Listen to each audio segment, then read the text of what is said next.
Hey everyone, welcome back to TV5 News at 9. So this morning we're talking a bit about preparing funeral arrangements and getting the right information to do so and so much more. Joining us this morning is Spencer from Skorupski Funeral Home. Spencer, thank you for being here. How are you this morning? Good morning, Blake. Doing well. Thank you. Thank you once again for having me. Yes, of course, as always. So Spencer, I understand you have some educational events coming up just around the corner. Can you tell us all about them? Absolutely. Next Tuesday, 12 noon and 6 p.m. at Vinny's Pizzeria, Uptown Bay City. And also Wednesday, 12 noon and 6 p.m. at Sullivan's on Gratiot in Saginaw Township. And these plan ahead, plan well meals really are a great way for the community to learn in a comfortable setting about the critical benefits of planning final arrangements in advance.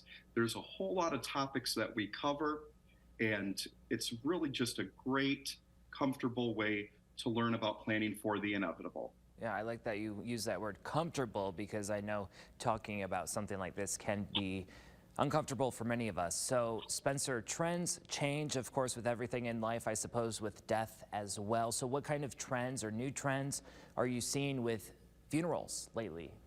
Well, we are unveiling a new concept called parting stones. And what that is an option for cremated remains, or many people do call them ashes. And so we hear often of keepsake jewelry, necklaces, little mini urns, things of that nature.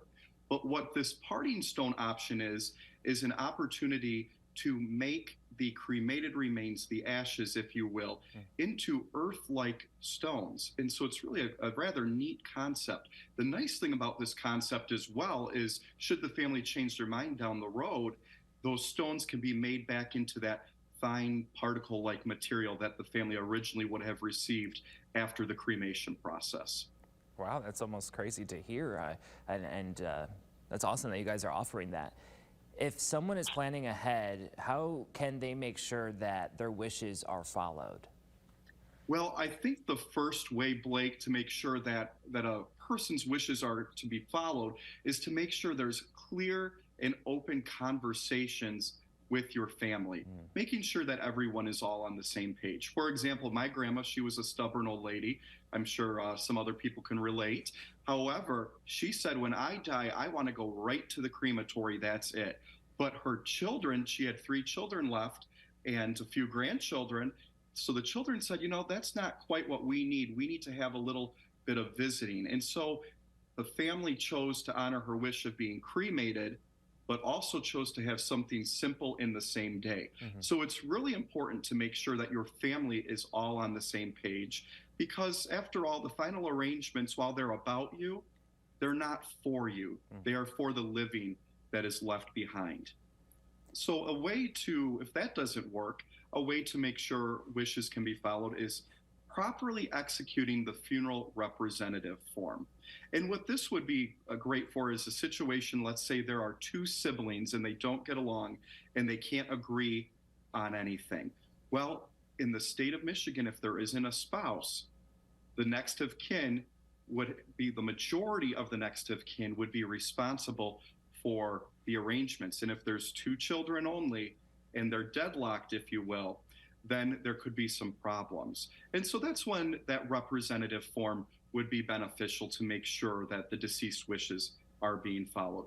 And that is something that we routinely help families execute ahead of time. And it does have to be done prior to death and while the person is of sound mind. So if they are in their final days on hospice, if they are in a coma at the hospital, God forbid, unfortunately, at that point, it's too late to execute that document. Powers of attorney cannot do that. And which is why it would probably be a good idea maybe to attend one of your meetings just to get a head start on some of this planning. Absolutely, absolutely. And people can call an RSVP. Our Bay County line is 893-7334. Our Saginaw County line is 790-7334. And of course, area code 989. Very good. Spencer, I appreciate it. So I also understand that you have a wonderful event benefiting Toys for Tots today. So can you just go over what's happening at Skorupski's? Absolutely. At our facility on Pine Road between Ridge and Center, we are having our Holidays in the Hamptons event today, and that runs until 5 p.m. Actually, Santa and his reindeer will be present between 12 and 3 as well. So it's a good time to stop on by. But we are collecting unwrapped toy donations for Bay County Toys for Tots, and we're stuffing a Hampton Township fire truck. It's a wonderful event, and it really does bring the community together. And I'm just always so impressed and touched by the generosity of all of our friends and neighbors that really come out with their unwrapped toy donations to benefit the needy and less fortunate in our community during these holiday times.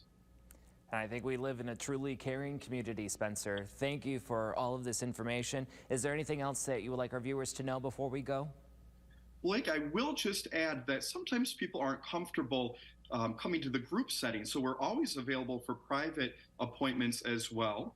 And we can be reached easily by calling our Bay County office, 989-893-7334, or our Saginaw County office at 989-790-7334. And we're humbled and happy to assist in any way we can.